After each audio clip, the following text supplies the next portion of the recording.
What's the dumbest thing you've been fired for? Story number 1. So this guy gets a job at a tech startup, and on his very first day, he notices something odd. The break room snack cabinet is a total mess. Chips, granola bars, and candy are all mixed together with no rhyme or reason. Being a bit of a neat freak and also very enthusiastic about snacks, he decides to organize it.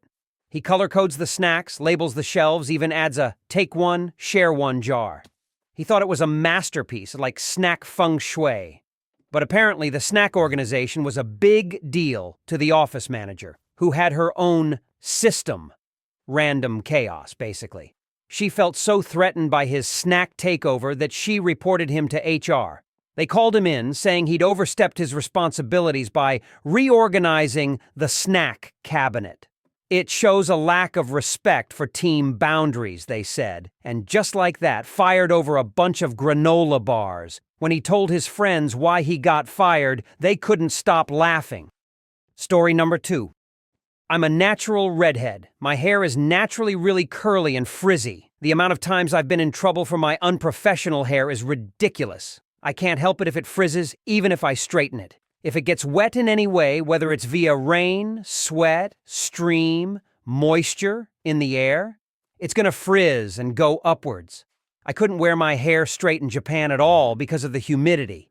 I was like, what do you expect me to do about it? It was tidy when I showed up.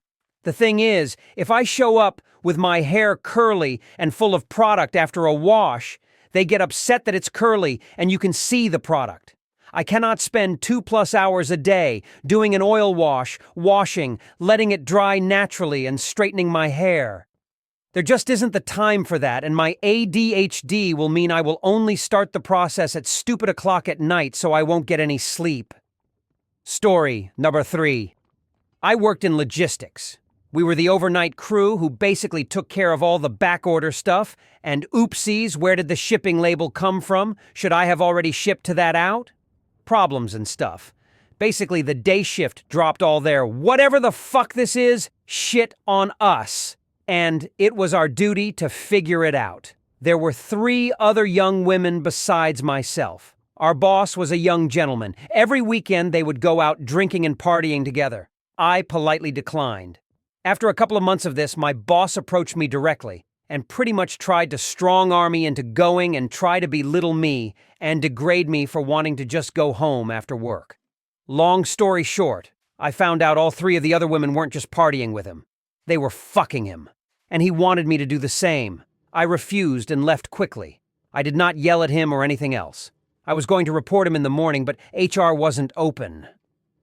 At the time, I got a call at 8 a.m. that morning. Our shift tended to end between 3 a.m. and 4 a.m., saying that my services were no longer needed and not to bother coming in anymore. Story number 4. I was working in electronics at Walmart. There was an actual rule that you could not check out family member, but the unspoken rule was that if you knew someone well enough to know their first name, you weren't allowed to check them through your line. I was working the day after Black Friday. I had a line going out the back of the department. I was the only damned cashier in electronics.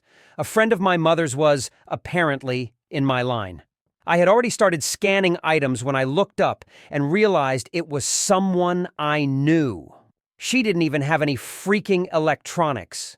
I went ahead and checked her through. A coworker reported to management that I had checked my mother through my line. They were both overweight, same age, similar haircuts, glasses. I understand the mistake as I hadn't been working there very long. Even when I explained to management who it actually was, they said I should have stopped and called a manager to come cancel the transaction and walk her to the front of the store to be checked out by someone else. So because I checked someone I knew in passing through my line, instead of waiting for a freaking manager during the Black Saturday rush and holding up my line for as much as 10 to 15 minutes, I got fired on the spot.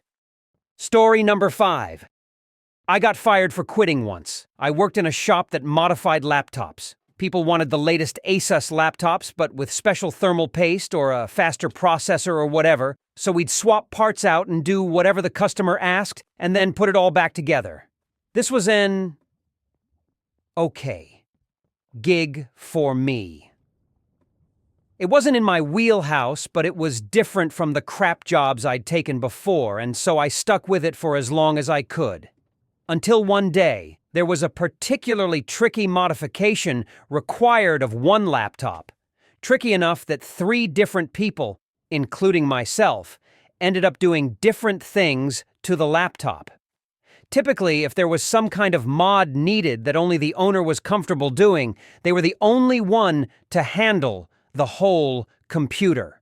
So for 3 people to fuck with, one lappy was weird.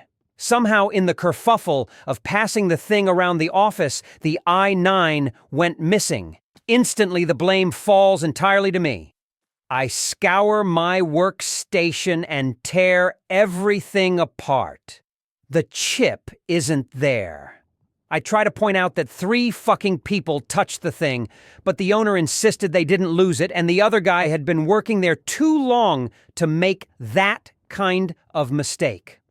A couple of days go by, and a friend of mine that works there tells me the higher-ups think I stole the chip to resell it. They then tell me that the owner is actually a reasonable person. And if I just go in and talk about how 3 people, including them, handled the machine, likely they would just split the cost of the missing processor 3 ways and consider it done. When I go back in, I overhear the boss and the other employee that modded the laptop talking about how they don't tolerate this kind of incompetence and something has to be done, etc., etc. I knock on the office door and ask to talk about the situation. Even though the boss is already just sat around flapping gums about me, he doesn't have time right now. I wait until lunch and go try his office again. He's again in his office. Again, just so happening to be discussing incompetence and theft in the office with the same employee who is nodding their head in agreement. The boss still doesn't have time to talk to me. When I leave for lunch, I don't go back. I call my previous employer and ask for my job back. They're happy to have me. I stay home, confident in my decision. A couple hours later, I get a call from my secretly ex-boss. They want to know why I'm late. I tell them I got my old job back and don't appreciate all this avoidance and accusation without even talking to me, just about me. They go, "You realize what you just did, right? You walked on a job, you're fired." They said themselves, "You walked, so you're fired." "Whatever," I say. "I'll come get my last paycheck next Monday." I get my check without incident and resume my previous gig as a taxi driver. The cost of the processor was not deducted from my check. Thanks for watching, everyone. If you enjoyed these crazy stories, don't forget to hit that subscribe button and share with your friends. Got a story of your own? Drop it in the comments below. We'd love to hear it. Until next time, stay curious and keep exploring those Reddit threads. See you soon.